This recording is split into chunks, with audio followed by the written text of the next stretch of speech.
वैराग्य वाचून सारा परमार्थ लटका आहे. श्री ब्रह्मचैतन्य महाराज गोंदवलेकर यांचं 5 जून रोजीचं प्रवचन आपण ऐकूया. पक्ष्यांची पिले त्यांच्या पंखाखाली वाढतात, त्याप्रमाणे घरातल्या माणसांना आपण प्रेमाच्या आश्रयात ठेवावे.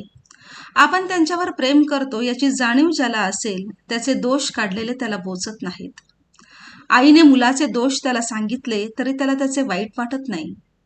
रोग्याच्या अंगातला ताप निघाला की त्याला शक्तीचे औषध लागू पडते, कारण शक्ती येणे हे स्वाभाविक आहे. त्याचप्रमाणे अंतःकरण शुद्ध झाले की परमार्थ सोपा बनतो. परमार्थात मनाचे कष्ट आहेत, कारण आपल्याला मनाच्या आजपर्यंतच्या सवयीच्या उलट जायचे आहे आणि म्हणूनच परमार्थाला अगदी स्वतःपासून सुरुवात करायची असते. आतमध्ये भगवंताचे अनुसंधान ठेवून बाहेरून वृत्ती आवरण्याचा जो प्रयत्न करील त्याला परमार्थाचा अनुभव फार लवकर येईल. आपण आपले मन भगवंताच्या अनुसंधानात मोठ्या काळजीपूर्वक ठेवले असताना त्याच्यावर आघात करायला विषय अगदी टपलेला असतो. मन जरा भगवंतापासून बाजूला झाले की पुरे, विषयाने त्याच्यावर घाला घातलाच म्हणून समजावे. साधकाने रात्रंदिवस अगदी डोळ्यात तेल घालून जपले पाहिजे.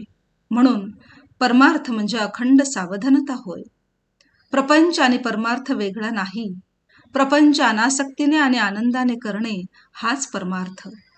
परमार्थाच्या आड काय येते? धन, सुत, दारा वगैरे आड येत नाहीत, तर त्यांच्यावरचे जे ममत्व असते ते आड येते. वस्तूवर आसक्ती न ठेवणे हे वैराग्य आहे, ती वस्तूच नसणे हे वैराग्य नव्हे. एखाद्याला बायको नसली म्हणजे तो विरक्त आणि असली तर आसक्त असे म्हणता येणार नाही. बायको असून लंपट नसेल तर तो विरक्त आहे. ते परमात्म्यानेच दिले आहे आणि ते त्याचे आहे असे मानून आनंदाने राहणे हे वैराग्य होय. या भावनेत राहून जो इंद्रियांच्या नादी लागत नाही तो वैरागी. वैराग्य वाचून सारा परमार्थ लटका आहे. कोणतीही गोष्ट अभ्यासानेच साध्य होत असते.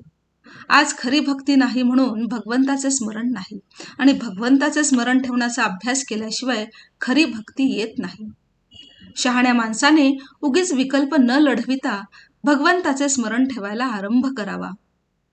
ज्या ठिकाणी आपल्या ओळखीचे कुणी नाही, आपले आप्त कुणी नाहीत, जिथे आपल्याला कुणी मान देत नाही, अशा ठिकाणी राहून अनुसंधानाचा अभ्यास करावा.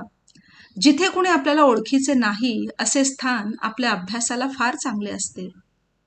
बाह्यांगाने करावी प्रपंचाची संगती, चित्ती असावा एक रघुपती. श्रीराम.